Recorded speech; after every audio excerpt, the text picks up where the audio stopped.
let's do a quick comparison to the factory turbos off the 33, which are down here. Oh, pick them up.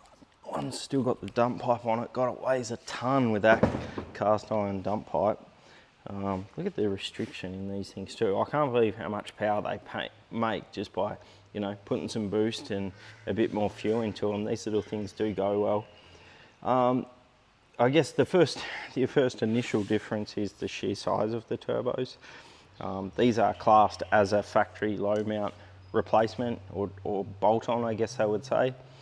But you can clearly see the compressor housings themselves is much larger. And that front wheel, your compressor wheel, is like a huge difference. That one's probably about 35, like it's tiny. And then you look at this one, and we've got 55. That's a massive difference of air going through.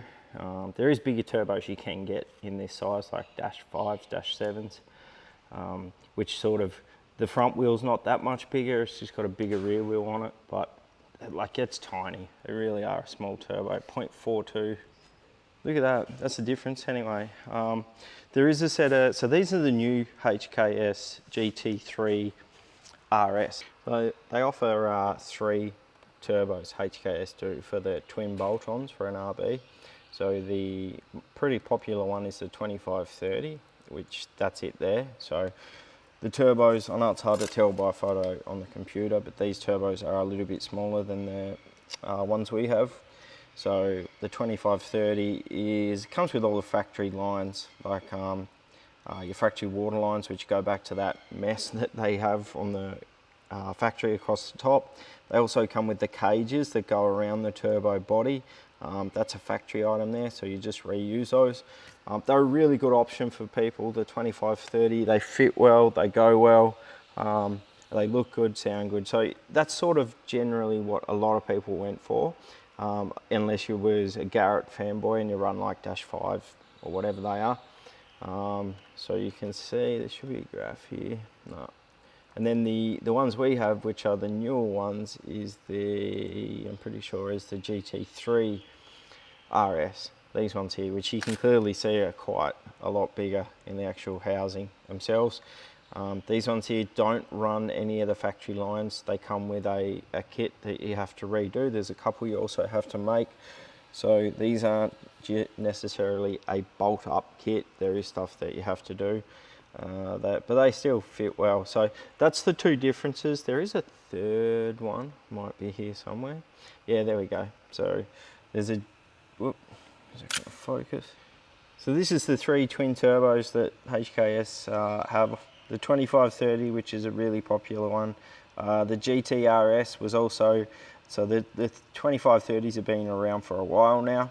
And then a couple of years ago, they released this GT3 RS, which was obviously a huge difference from the 2530s, and people loved them. But now they've actually released a 3rd twin turbo setup, and it's a GT3 RS, which is what we have on the bench.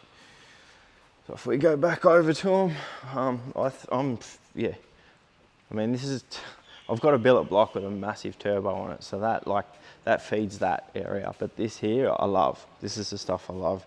Just brings me back to the days when we had no money, working on the, you know, in someone's driveway somewhere, and then just driving Saturday night lappies. All right, so that's them. That's the turbos in a nutshell. Really good option. Probably not the best. If you don't have a 2.8 V-cam, I wouldn't be going these turbos. If you've just got like a 2.6 or even a 2.8, the 2530s or the GT RS, which is not the GT3. The GT3s are a bigger turbo. You're going to have a lot of lag with these turbo for the power they put out, but it'll be interesting to see how they go with the 2.8 and a V-cam. I think it's 50 degrees step 2, so we've got plenty there. These things can literally go in the bin. That's the cage I was just telling you about. See how it bolts onto the turbo, and that's water, that's oil, makes it really simple. That's what I run on the grey car when it was a forged 2.6. Just run these cages, and those turbos were expensive. That was the Garrett 2867s. And then I realised that it wouldn't move because of the size of the rear housings, but Yeah, that's enough about bolt-on twins and 33.